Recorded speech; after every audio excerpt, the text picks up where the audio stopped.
Sometimes the person who changes your life arrives looking like someone who just needs a little help. That was exactly how it began in the quiet town of Maple Creek, Montana, where people measured wealth by honest work, familiar faces, and the number of winters a neighbor had stood beside you. Nobody expected a stranger to drive into town on a cool September morning, and certainly nobody imagined she was one of the most powerful women in America. Ethan Brooks had no reason to notice the dusty silver SUV rolling slowly down Main Street. He was busy stacking cedar boards outside Brooks Woodworks while the crisp mountain air carried the scent of fresh pine through the sleepy streets. His 8-year-old daughter, Lily, sat on the front porch with a box of colored pencils, carefully sketching the old white church across the road. Life in Maple Creek followed the same gentle rhythm every day. The bakery opened before sunrise. The coffee shop filled with ranchers before 7. Children rode bicycles without their parents worrying. Ethan liked it that way. After losing his wife years earlier, he had learned that peace was worth more than anything money could buy. The SUV suddenly coughed, lurched forward, and rolled quietly onto the gravel shoulder in front of his workshop.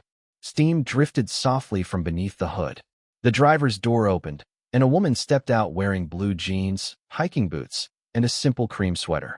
Nothing about her clothes suggested private jets, boardrooms, or billion-dollar decisions. She looked tired, not physically exhausted, but weighed down by something invisible.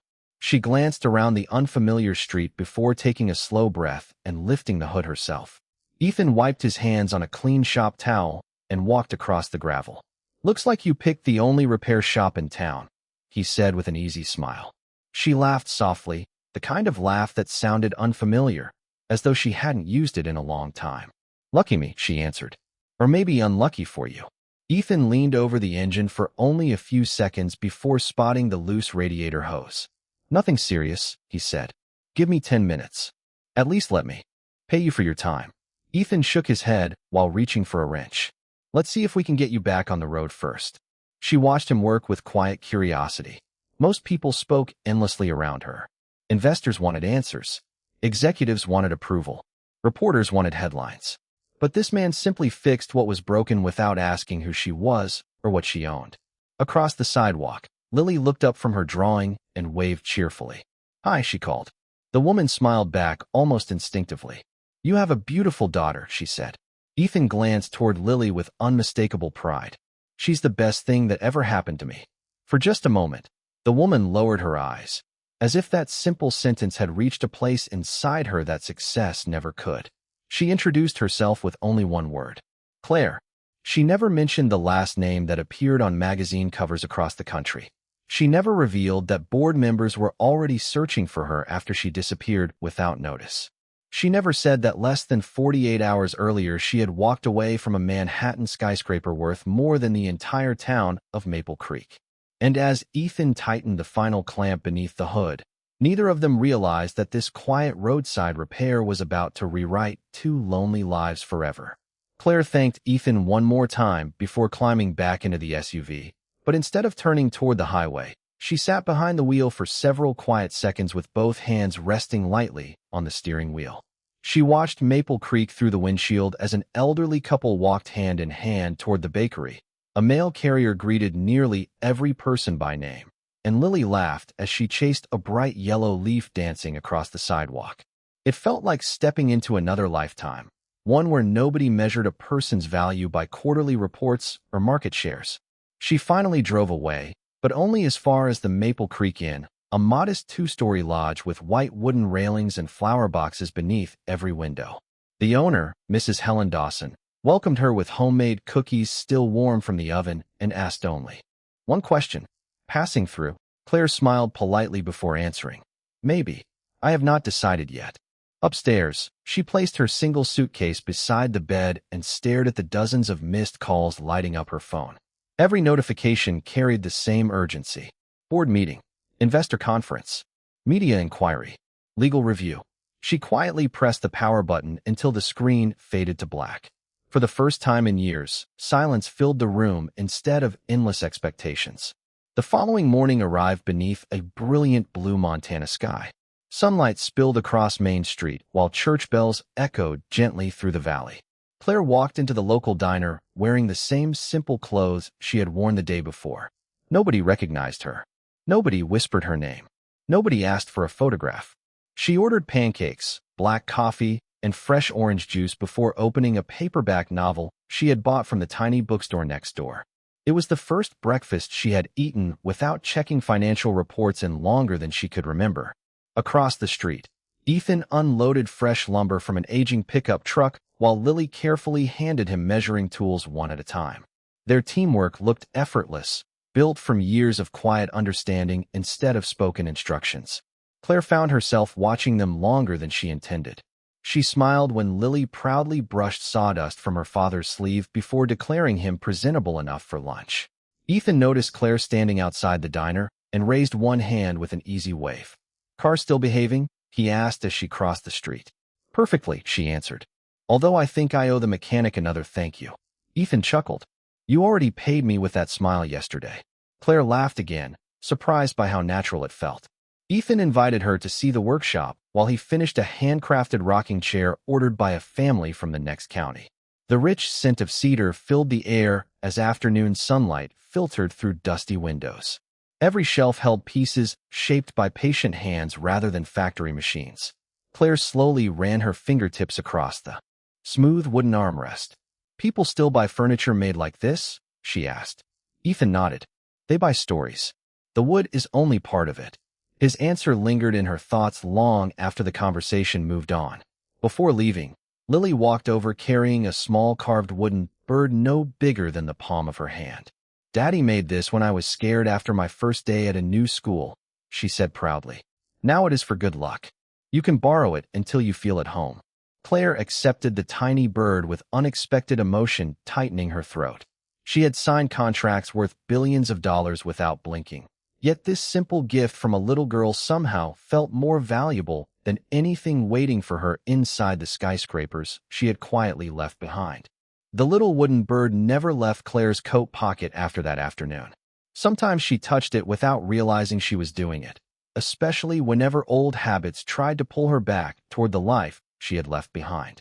3 days became 5, and 5 quietly became more than a week. Maple Creek did not ask questions. People simply accepted that the pleasant woman staying at the inn enjoyed slow mornings, long walks, and conversations that never revolved around money. Every afternoon, she found herself wandering toward Brooks Woodworks as naturally as if the narrow sidewalk had already memorized her footsteps. Ethan never acted surprised to see her. He simply smiled, offered a cup of fresh coffee, and returned to whatever project rested on his workbench. There was comfort in that simplicity. He never tried to impress her. He never asked why someone from out of town seemed to have nowhere she needed to be. He listened more than he spoke, and when he did speak, every word carried the quiet confidence of a man who had already learned what truly mattered. One Friday afternoon, Lily burst into the workshop carrying a stack of colorful flyers. "The Harvest Festival is tomorrow," she announced excitedly. "There will be apple pie contests, music, and a pumpkin carving competition. Daddy always builds something for the charity auction." Ethan smiled without looking up from the oak table he was sanding. "This year it is just a simple park bench." Claire examined the unfinished piece of furniture. "Simple?" she asked. "It looks beautiful." Ethan brushed away a layer of fine sawdust. "People need places to sit together more than they need fancy things." His answer settled quietly between them. Claire thought about the sleek designer furniture filling her Manhattan penthouse. Expensive enough to impress anyone who visited, yet rarely used because nobody ever stayed long enough to enjoy it. The next morning, the entire town gathered beneath rows of colorful flags stretching across Main Street. Children chased one another through piles of golden leaves while local musicians played familiar country songs beneath a white gazebo. The air smelled of cinnamon, roasted corn, fresh cider, and pine drifting down from the nearby mountains. Claire had not attended a community festival since she was a little girl. She wandered through handmade craft booths, greeting strangers who treated her like an old friend simply because she smiled back. Lily insisted on entering the pumpkin decorating contest and convinced Claire to join her team. Ethan watched the two of them laughing over crooked paintbrushes and bright orange pumpkins. Every few minutes Lily reached for Claire's hand without thinking, as though it had become the most natural thing in the world. Something warm settled inside Ethan's heart. It had been years since he had seen his daughter laugh so freely with another adult. Later that afternoon, the charity auction began. Ethan's handcrafted bench stood beneath the old maple tree, surrounded by admiring neighbors. Claire quietly watched bidding climb higher than anyone expected. The winning family thanked Ethan not only for the bench, but for donating every dollar to rebuild the children's library roof before winter arrived. Claire looked at him with genuine surprise. "You could have kept that money," she said softly as they walked away from the crowd. Ethan shrugged with an easy smile. "The roof matters more than my bank account." Claire lowered her eyes, feeling the weight of those words. She had spent years negotiating numbers so large they barely seemed real. Yet this man measured success by whether children would have a warm place to read during the snow season. As evenings settled over Maple Creek, strings of white lights glowed above the town square while families gathered beneath the stars. Lily slipped her small hand into Claire's again and looked up with complete innocence. "I hope you stay a little longer," she whispered. Claire squeezed her hand gently, but somewhere deep inside she knew the life she had escaped was already beginning to search for her. The following Monday began with a soft layer of fog drifting through the valley, wrapping Maple Creek in quiet gray light. Ethan unlocked the workshop just before sunrise, the familiar scent of cedar greeting him as he switched on the old hanging lamps above his workbench. Lily sat near the front window finishing homework before school, humming a tune she had learned during the harvest festival. Everything felt comfortably ordinary, exactly the way Ethan liked it. A few minutes later, the bell above the workshop door chimed gently. Claire stepped inside, carrying 2 paper cups of coffee and a small paper bag from the bakery. "I guess you skipped breakfast again," she said with an amused smile. Ethan accepted the coffee with grateful eyes. "You are learning my bad habits too quickly." Lily grinned. "She already knows your favorite cinnamon rolls." Claire laughed softly. That was not difficult to figure out. The three of them shared breakfast while morning sunlight slowly pushed away the fog outside. For a little while, the world felt wonderfully small. Then everything changed with a single vibration. Deep inside Claire's coat pocket, another phone began ringing. Not the simple phone she had purchased after arriving in town, but the expensive one she had switched off days earlier. She froze for the smallest moment. The screen displayed more than 60 missed calls, and one name repeated again and again. Daniel Mercer, chairman of the board. She quietly silenced the call before anyone could read the screen. Ethan noticed only the brief hesitation. "Everything all right?" he asked gently. Claire slipped the phone back into her pocket. "Just someone from work who does not know how to take a vacation." Ethan smiled knowingly. "Then maybe they need one too." His answer made her smile, but it also left a quiet ache inside her heart. By late afternoon, she returned to the inn intending to enjoy another peaceful evening. But Mrs. Dawson met her near the front desk holding an envelope that had arrived by overnight delivery. There was no return address, only her full legal name written neatly across the front. Claire stared at it without opening it. Nobody in Maple Creek knew that name. She carried the envelope upstairs and finally unfolded the single page inside. It contained only one sentence. "We know where you are. The board meeting has been moved until your return. Daniel." There was no threat, no anger, just certainty.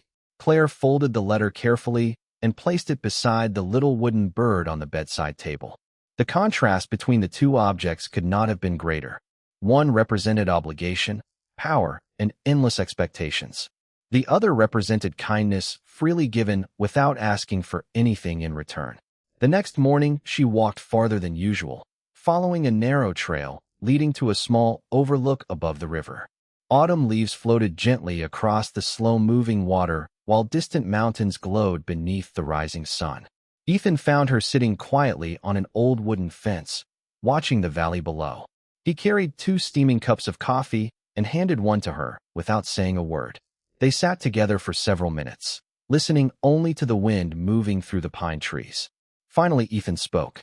"You look like someone trying to decide whether to go home or stay where your heart feels lighter." Claire looked toward the mountains before answering. "Have you ever wished you could become someone completely different?" Ethan thought carefully before shaking his head. "No, but I have wished life would stop asking me to carry so much alone." His honesty settled between them like the morning sunlight. Claire wanted to tell him everything. She wanted to explain why helicopters occasionally crossed her thoughts when she heard distant engines, why every unfamiliar vehicle entering town made her glance twice, and why every peaceful day felt borrowed instead of earned. But the words never came. As they walked back toward town together, neither of them noticed the dark luxury sedan parked quietly at the far end of Main Street, its driver watching Brooks Woodworks through tinted windows before slowly pulling away without anyone realizing that Maple Creek had just appeared on someone else's map. Thursday morning arrived with unusually heavy clouds hanging over Maple Creek, dimming the golden colors of autumn beneath a blanket of quiet gray.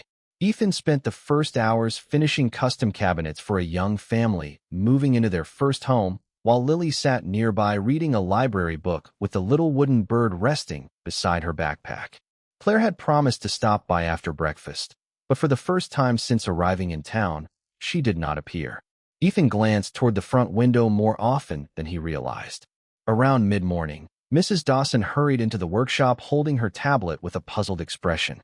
"Claire checked out before sunrise," she said softly. Ethan looked up from his workbench. "Did she say where she was going?" Mrs. Dawson shook her head. "Only that she needed to take care of something important." She looked different somehow, like she had remembered a life she was trying to forget. Ethan nodded politely, though an unfamiliar emptiness settled quietly inside him. He told himself she was simply returning to wherever she belonged. Travelers came and went. Maple Creek had always been that kind of place. Yet the workshop somehow felt larger and quieter without her laughter drifting through the open doorway.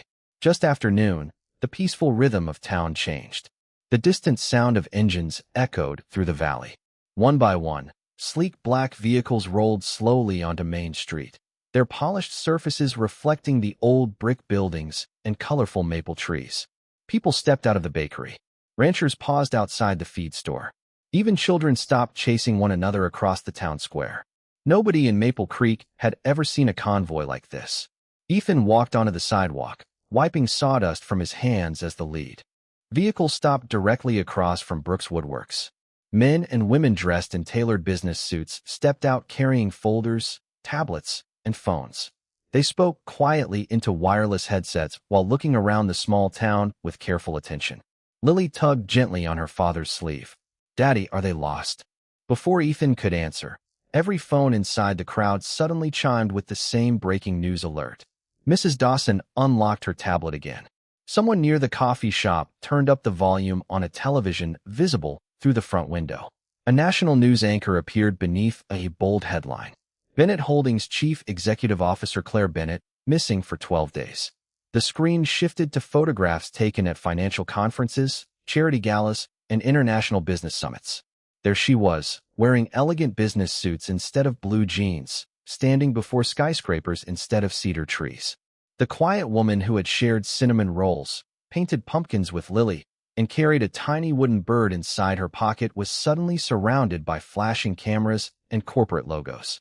Ethan stared at the screen without saying a word. The town fell into an almost unbelievable silence.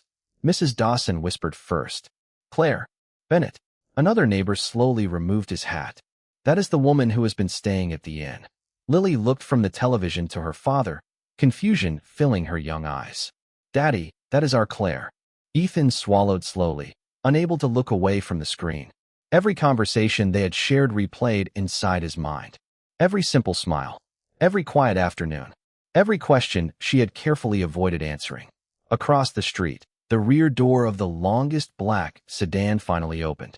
Claire stepped onto the sidewalk wearing the same cream-colored sweater she had worn the day Ethan first repaired her vehicle, but everything around her had changed. Executives immediately gathered beside her. Security personnel waited respectfully nearby. Reporters began arriving from neighboring towns with cameras balanced on their shoulders. Claire searched the crowd only once. Her eyes found Ethan standing silently outside his workshop. Neither of them spoke. Neither of them moved. Between them stood nothing except one quiet street and the truth that had finally arrived. Claire took one careful step forward, but Ethan quietly stepped back. It was not anger that filled his eyes. It was disappointment, the kind that arrived without raising its voice. Around them, executives continued speaking into headsets while photographers waited behind temporary barriers. Maple Creek had never seen so many expensive suits standing on its sidewalks. Yet the loudest thing in town was the silence between two people who had once shared coffee, laughter, and ordinary afternoons. "Ethan," Claire said softly, "please let me explain." He looked at her for a long moment before answering. Was any of it real? The question landed more heavily than any accusation could have. Claire opened her mouth, but no words came immediately. She had prepared speeches for shareholders worth billions of dollars. She had negotiated mergers that changed entire industries. Somehow, answering one honest carpenter felt impossible. "Every moment was real," she finally whispered. Ethan lowered his eyes briefly before looking back at her. "Everything except your name." Claire felt her heart tighten. "I wanted one place where people saw me before they saw my title." Ethan nodded slowly. "Then why did you not trust me enough to tell me?" She reached into her coat pocket and gently removed the small wooden bird Lily had given her. The edges had become smooth from being held so often. "Because I was afraid," she admitted. "Not of you. Of what my life would do to this place if anyone found me." Ethan stared at the little carving for a quiet moment. He recognized every curve because he had helped Lily sand its wings the night before giving it away. "Looks like your fear found this place anyway," he said calmly. Neither of them noticed Lily quietly standing inside the workshop doorway, listening without fully understanding why two people who cared about each other suddenly sounded like strangers. Claire took another careful step forward. "I never meant to hurt either of you." Ethan folded his shop towel neatly and placed it on the workbench before answering. "I believe that." She looked up hopefully. Then his next words gently broke that hope apart. "But believing you and trusting you again are not the same thing." Across the street, Daniel Mercer glanced toward his watch before approaching respectfully. "Ms. Bennett, the board is waiting. The helicopter will land at the county airfield in 45 minutes. Claire never looked away from Ethan. "Tell them to wait." Daniel hesitated. "The emergency meeting involves the Silver Valley development proposal. Every director is already present." Ethan frowned slightly. "Silver Valley?" Daniel answered before Claire could stop him. "The redevelopment project covering several small Montana communities." Claire closed her eyes briefly. Daniel immediately realized he had said more than he should have. Ethan's expression changed almost imperceptibly. Maple Creek sat near the center of Silver Valley. He had heard rumors for months about developers buying ranches, old businesses, and farmland throughout the region. He had never imagined Claire's company stood behind those offers. "Does your company own that project?" he asked quietly. Claire answered with complete honesty. "Yes." Ethan nodded once. "I think you should go."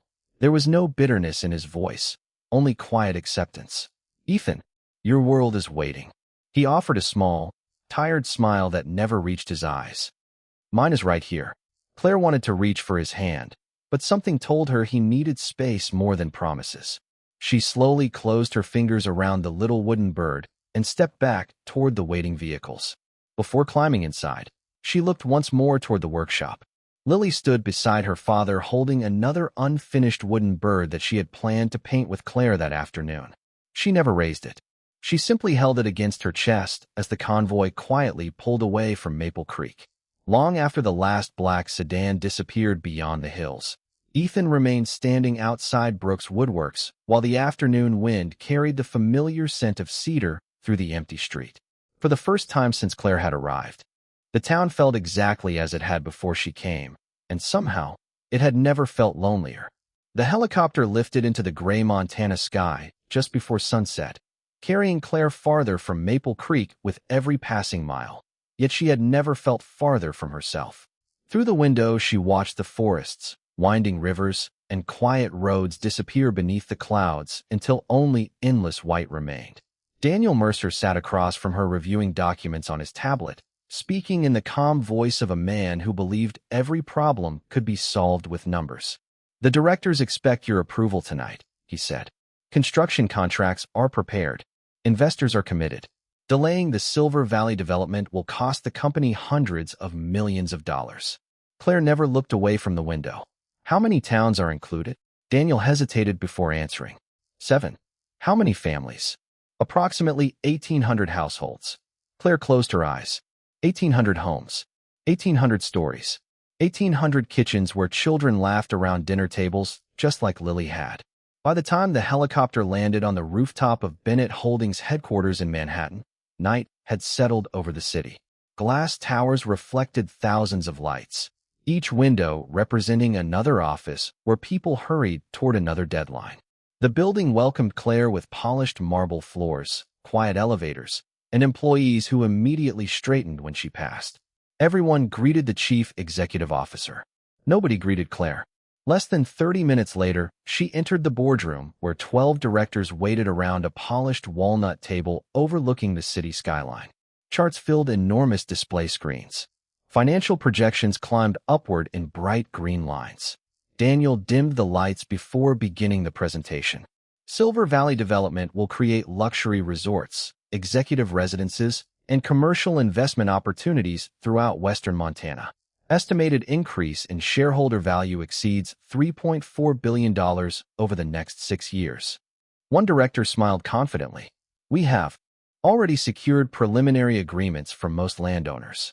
Another added, the remaining properties will eventually sell once market pressure increases. Claire quietly turned another page inside the proposal. Every map looked familiar now. There was Maple Creek, Brooks Woodworks, the church Lily had drawn, the library whose roof Ethan had helped rebuild. Even the small town square where children played beneath autumn leaves appeared as colored blocks marked future retail district. Her breathing slowed. Who approved removing the community park? She asked. A vice president answered immediately. It occupies valuable commercial property. Claire looked toward another page. In the elementary school. It will be replaced with a modern educational facility approximately 20 miles away. She continued reading. The historical church? Relocated if financially practical. The room remained perfectly calm. To everyone else, these were efficient business decisions. To Claire, they sounded like someone carefully erasing every memory she had made during the happiest days of her adult life. Daniel finally placed a signature folder before her. All we need is your authorization. Claire rested one hand on the leather folder, but did not open it. Instead, she reached into her coat pocket and quietly removed the tiny wooden bird. Several directors exchanged puzzled glances as she turned the small carving over in her hand. One elderly board member frowned politely. What exactly is that? Claire smiled faintly without looking up. A reminder that not everything valuable appears on a balance sheet. Silence settled across the boardroom. Then she slowly closed the folder without signing a single page. Daniel leaned forward, his voice lower now. Claire, this project defines the future of the company. She finally lifted her eyes toward every person seated around the table. They expected another discussion about profit margins, investor confidence, or quarterly performance.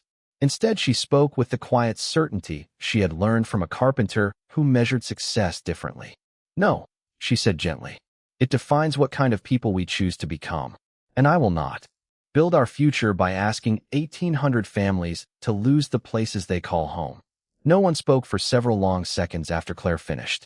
The city lights shimmered beyond the floor-to-ceiling windows, reflecting against the polished glass until the boardroom seemed suspended between two different worlds.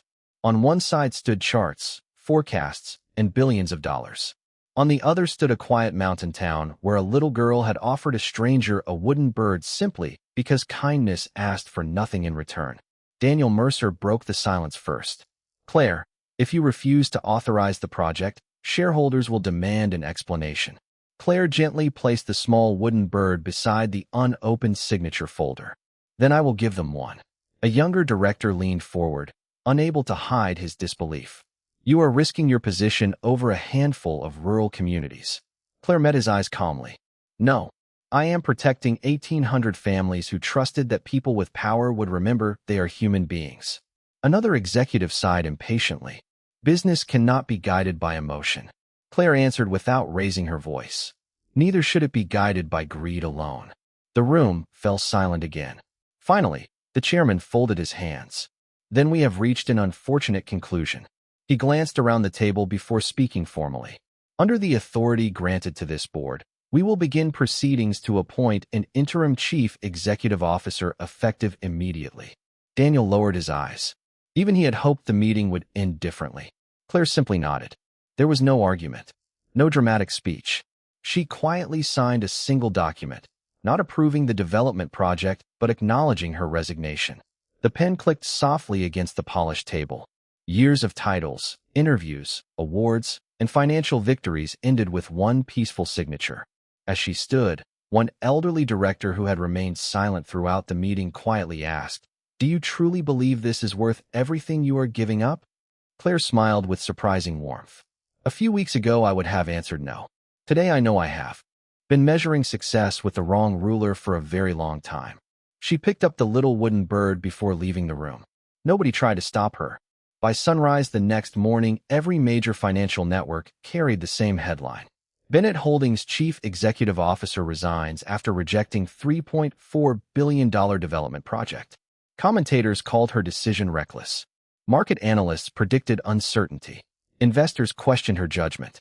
Yet far away in Maple Creek, none of those broadcasts mattered very much. Ethan opened Brooks Woodworks as usual, while Lily swept fallen leaves from the front porch before school. Around mid-morning, Mrs. Dawson hurried across the street, carrying her tablet. "You need to see this," she said breathlessly. Ethan wiped his hands on a clean cloth before reading the article. His eyes moved slowly across every sentence until he reached the final paragraph, confirming that the Silver Valley development had been suspended indefinitely following Claire Bennett's resignation. He read the words twice before quietly lowering the screen. Lily looked up at him. "Does that mean our town is safe?" Ethan smiled gently. "Yes, sweetheart, it does." She clapped happily before running outside to tell her friends gathered near the church steps. Ethan remained standing inside the workshop, staring through the open doorway at the peaceful street beyond. He remembered Claire asking if anyone could become someone completely different. Now he finally understood. She had not become someone new. She had simply chosen to become the person she had almost forgotten she could be. Hundreds of miles away, Claire carried one small suitcase out of the Manhattan headquarters for the final time. There were no reporters waiting where she exited through the quiet side entrance. No assistants followed behind her. No company vehicle pulled to the curb. She breathed deeply as cool autumn air filled her lungs, slipped the little wooden bird carefully back into her pocket, and smiled for the first time since leaving Maple Creek because she was no longer walking away from something. She was finally walking toward the life her heart had already chosen.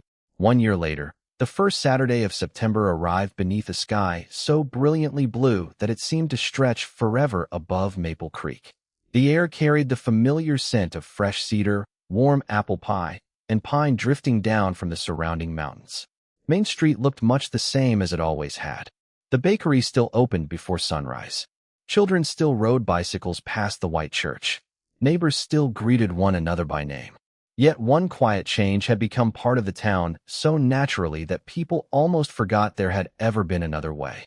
The old building beside Brooks Woodworks now displayed a simple wooden sign that read Maple Creek Community Design Studio. Inside, local craftsmen worked alongside young apprentices, restoring historic homes, building custom furniture, and helping nearby towns preserve the character that made each place unique. Claire had quietly invested every remaining dollar she had received after leaving Bennett Holdings into creating something that served communities instead of replacing them. She never placed her name on the front door. She insisted the business belonged to the town as much as it belonged to her. That morning, Ethan adjusted the final wooden display outside the workshop while Lily, now 9 years old, carefully arranged handmade bird carvings across a long harvest table. One carving remained different from all the others. Its wings were slightly uneven, its edges softened by countless days spent inside someone's pocket. Claire stepped outside carrying 2 steaming mugs of coffee, just as she had done on so many peaceful mornings. She handed one to Ethan with a smile that no longer carried hidden secrets. "You still skip breakfast," she teased gently. Ethan laughed. "And somehow you always know." Lily walked between them, holding the little wooden bird. "I think this belongs in the middle," she said proudly before placing it at the center of the display where every visitor could see it. Claire knelt beside her.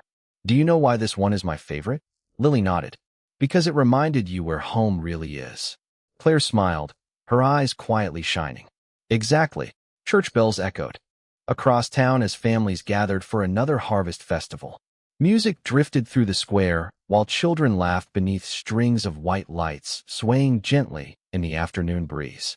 Ethan looked around at neighbors sharing homemade food, elderly couples dancing slowly beneath the gazebo, and volunteers repairing flower boxes outside the library whose roof still stood strong.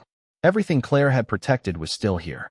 He reached into his pocket and removed a small velvet box. Claire looked at him with quiet surprise as he opened it, revealing a simple silver ring that caught the warm Montana sunlight without trying to outshine it. "I cannot promise skyscrapers," Ethan said softly. "I cannot promise private planes or headlines. But I can promise that every morning I will choose this life, this town, and you." Claire's eyes filled with grateful tears as she slipped her hand into his. "I have already lived with everything money could buy," she whispered. "Then I found the one thing it never could." She accepted the ring, and the applause that followed came not from reporters or investors, but from friends who had watched two lonely hearts discover that dignity grows quietly. Kindness never loses its value, and love built on truth never needs to announce itself. As evening settled over Maple Creek, golden light washed across the mountains while Ethan, Claire, and Lily sat together on the handcrafted bench beneath the old maple tree. No one hurried them. No cameras waited nearby. Only the gentle rustle of autumn leaves and the peaceful laughter of a small town filled the air. Sometimes the greatest miracle is not becoming richer, more powerful, or more famous. Sometimes the greatest miracle is finding the courage to choose the life that lets your heart finally come home.